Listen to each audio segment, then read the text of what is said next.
मकर संक्रांति का जो दिवस है वो कोई साधारण नहीं। आप लोग दान करते हो मकर संक्रांति में? कितनी चीजें दान करते हो? और सुहागन माताओं को देते हो ना? क्या देते, कितने देते हो? 13 14 कितने हैं? 14। कौन से पुराण में लिखा है कि 14 चीज देना चाहिए?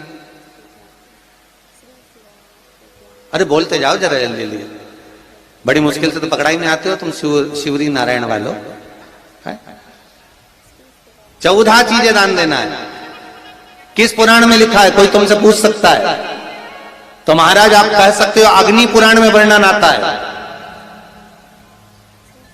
कौन से पुराण में लिखा है? अग्नि पुराण में लिखा। देवऋषि नारद भगवान विष्णु के पास जाकर पूछते हैं, नारायण कृपा करिए। भगवान विष्णु ने पूछा क्या बात है, बोलिए देवऋषि नारद क्या चाहते क्या हो वो बताओ। महाराज हमें इतना सा बता दो, शिव जी के यहां जाते हैं तो पहले उनके द्वारपाल से पूछना पड़ता है अंदर जाने के लिए। ब्रह्मा जी के यहां जाते हैं तो ब्रह्मा जी के द्वारपाल से पूछना पड़ता है। इंद्र के यहां जाते हैं तो इंद्र के द्वारपाल से पूछना पड़ता है। हम जितनी भी जगह जाते हैं तो कोई ना कोई द्वारपाल से हमें पूछना पड़ता है अंदर जाने के। भगवान देवऋषि नारद कह रहे हैं नारायण से कुछ ऐसी कृपा कर दो कि हमें किसी से आज्ञा लेना ही नहीं पड़े। भगवान विष्णु तो उनकी बात को बस थोड़ा सा सुने और अंदर चले गए। नारद जी को लगा हमारा तो कोई जवाब ही नहीं दिया। नारद जी वहीं पर टिक गए, खड़े रहे, नाम जाप करते। विष्णु वापिस आए और देवऋषि नारद से कहा एक काम करो, जब सूर्य मकर में प्रवेश करते हुए उत्तरायण की ओर जावे, उस घड़ी उस पल में देवऋषि नारद तुम 14 बार भगवान के नाम का, शिव नाम का दान दे दीजिए। भगवान नारायण के नाम का, राम नाम का, कृष्ण नाम का दान दे दीजिए। अब देखो यहां पर यह नहीं लिखा कि प्लास्टिक का डब्बा दो। समझ लेना जी हो अच्छे से कि लोगों ने दान को कितना भ्रष्ट कर दिया वो बताया जा रहा है। अग्नि पुराण में यह नहीं लिखा कि तुम प्लास्टिक की चाय की चन्नी दो 14, बाल्टी दो 14, या प्लास्टिक का डब्बा दो 14 है। यहां पर यह नहीं लिखा है कुछ भी हो। यहां क्या लिखा अग्नि पुराण में कि मकर संक्रांति के दिन जब सूर्य उत्तरायण भाव में प्रवेश करे, मकर में जावे, उस समय पर देवऋषि नारद तुम्हारे मुख से अगर 14 बार भगवान के नाम का दान 14 जीवों को दे आओगे तो किसी भी देवता के पास जाओगे तुम्हें परमिशन की जरूरत नहीं पड़ेगी, तुम डायरेक्ट प्रवेश कर जाओगे। डायरेक्ट।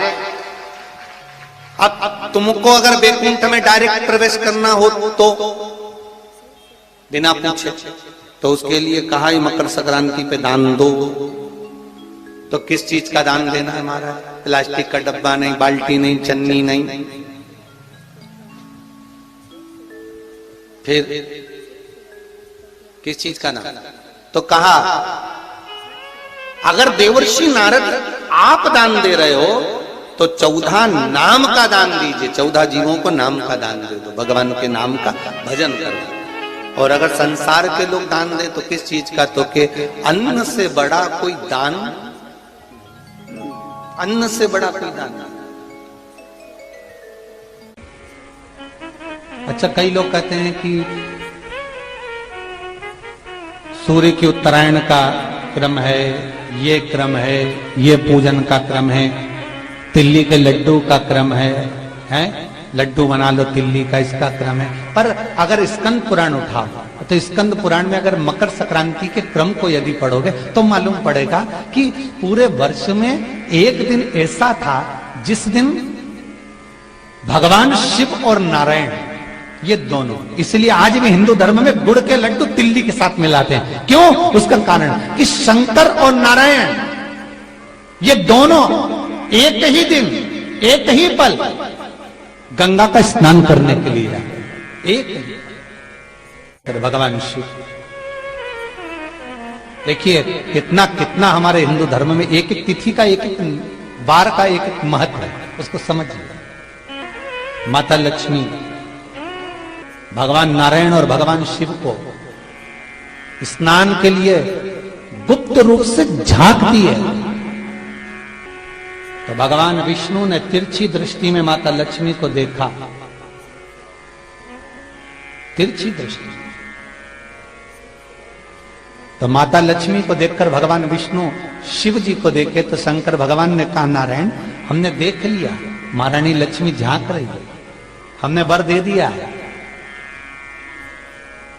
कि लक्ष्मी का एक नाम गुप्त लक्ष्मी रहेगा, ये छुपी रहेगी।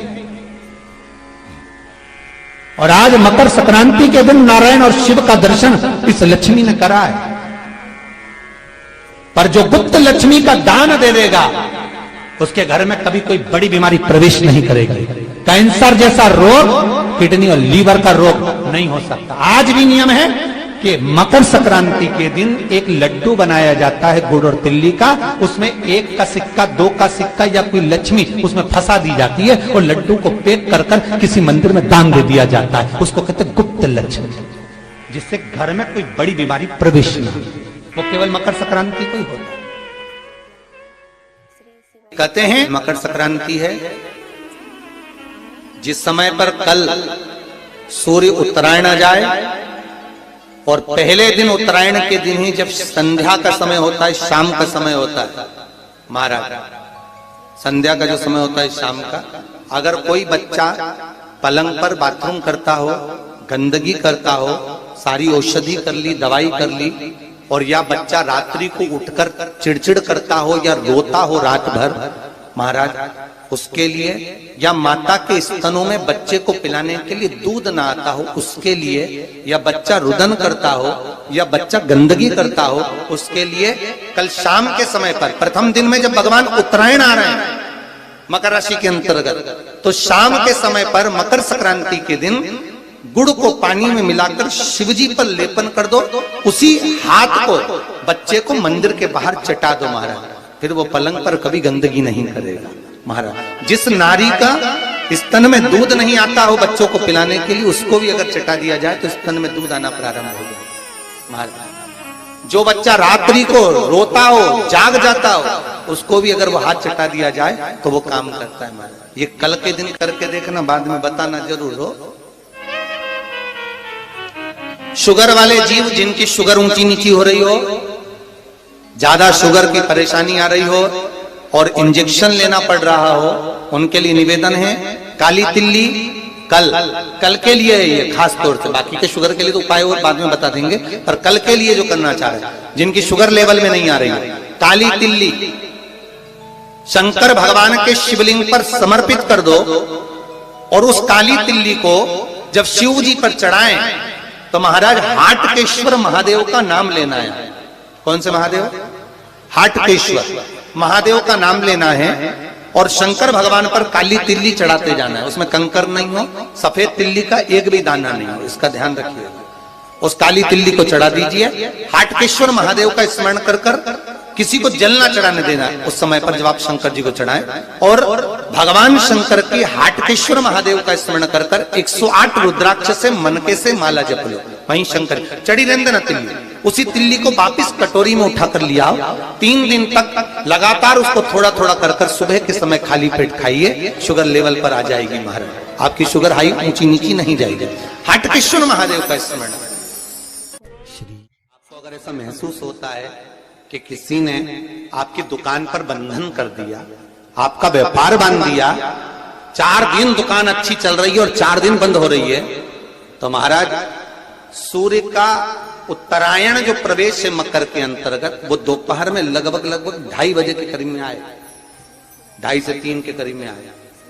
तो निवेदन करूंगा मैं आपको ऐसा लगता है कि आपका व्यापार 4 दिन अच्छा चल रहा है, फिर गिर रहा है, फिर चल रहा है, फिर नीचे आ रहा है, तो जब मकर राशि के भीतर सूर्य प्रवेश करेगा 2:30 के लगभग में आएगा, शायद दोपहर में 2:30-3 बजे के करीब में प्रवेश करेगा, तो आपको ऐसा लगे या किसी की तबियत थोड़े दिन अच्छी हो रही है, फिर गिर रहा है, फिर अच्छी हो रही है, फिर बेकार हो रही है, फिर अच्छी हो रही है, फिर बेकार हो रही, दवाई खा रहे हो नहीं लग रही, तो आप जब मकर राशि में सूर्य प्रवेश करे, कल मकर संक्रांति के दिन उत्तरायण जब सूर्य के भाव प्रवेश करे महाराज, दोपहर में 2:30-3 बजे के करीब में प्रवेश कर जाएगा, इतनी बजे, तो प्रयास करना थोड़ी सी काली तिल्ली लेना महाराज जी, उसमें एक बमूल का कांटा लेना, काली तिल, बमूल का कांटा और किसी भी वृक्ष की 5 पत्तियां लेना महाराज, उसको लेकर अपने दुकान में, व्यापार में, या जिसको औषधि ना लग रही हो, जिसका स्वास्थ्य गड़बड़ हो रहा महाराज, उसका स्पर्श कराकर या 21 बार उस पर से उतार कर,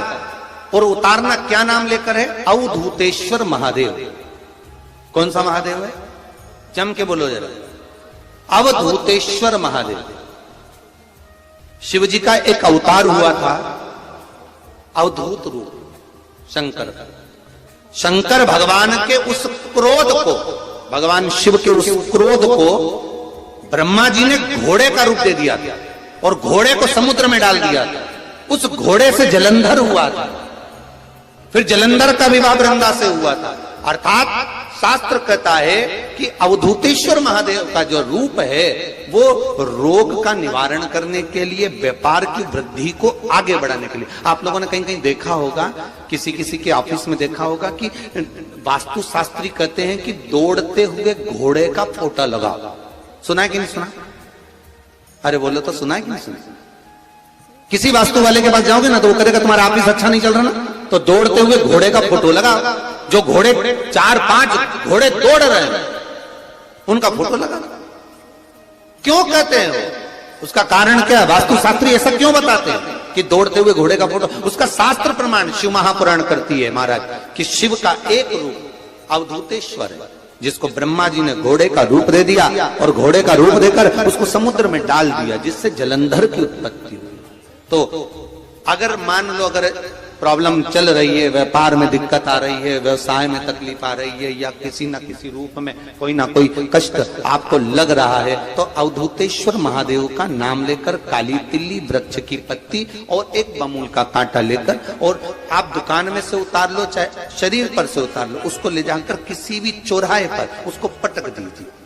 चौरस्ते पर नहीं डाल सकते तो बहते हुए पानी में डाल दीजिए। बहता हुआ पानी ना मिले तो पीपल के वृक्ष के नीचे डाल दीजिए, पर उसको मकर राशि के प्रविष्ट भाव में ही डालना।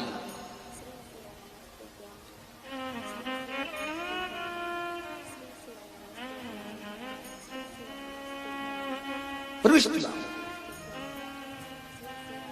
हमारे हिंदू धर्म में जितने भी त्योहार आते हैं ना, ये त्योहार कोई साधारण नहीं होते। हमारे हिंदू धर्म में जितने भी त्योहार हैं, ये कुछ ना कुछ हमें सुख का भान कराते। एक भी त्योहार ऐसा नहीं है हिंदू धर्म का जो कि खाली जाए।